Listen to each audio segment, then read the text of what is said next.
唔知大家咧有冇留意過咧？你食甜品咧有一個甜品咧，好多人都中意嘅，就係桑寄生。但我估唔到喎，原來桑寄生係可以安胎。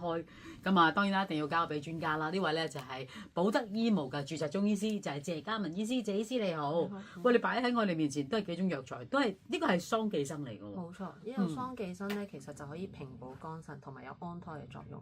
譬如我哋中藥有個細嘅方叫受胎丸啊，就係針對咧可能早期懷孕啊，啱啱着床嘅時候容易出血嘅症狀。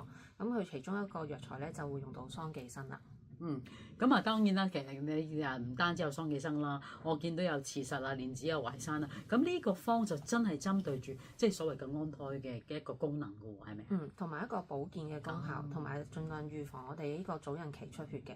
咁譬如蓮子啦、慈實啦，本身係一啲平補呢個健脾同埋補腎嘅中藥，同埋性質偏向溫和嘅。因為有時一聽到補腎嘅中藥咧，可能就會好似坊間咁啊，會唔會咧好溫補啊？咁啊，慈實同蓮子咧就唔會嘅，就非常之平和。咁點解會落淮山咧？因為淮山咧就健脾補氣。咁喺《本草綱目》記載咧，甚至係益腎氣嘅。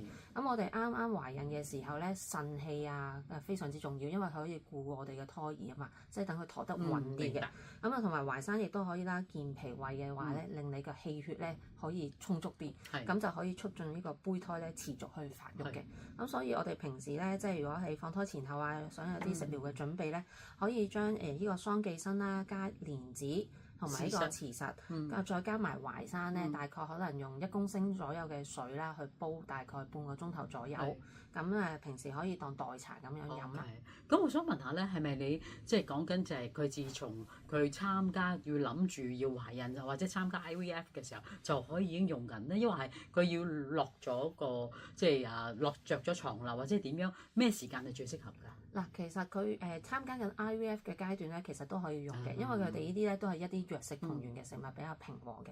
只不過我哋咧着床之後咧係更加重視一個安胎嘅概念，咁所以咧就會更加重用一啲安胎嘅中藥，譬如桑寄生啦，好似你平時喺出邊食糖水鋪都會有嘅。不過我就唔係好中意啦，因為出邊咧加咗太多糖喺入邊，咁就有機會咧可能咧驚有妊娠糖尿嘅情況。咁所以咧我哋自己屋企咧就可以就咁煲水。如果你嫌佢口味有啲淡咧，咁甚至可以加啲甜菊葉。咁啊甜菊葉係一啲天然嘅代糖，增加嗰個代茶嗰個甜味，咁又係口感可以豐富少少。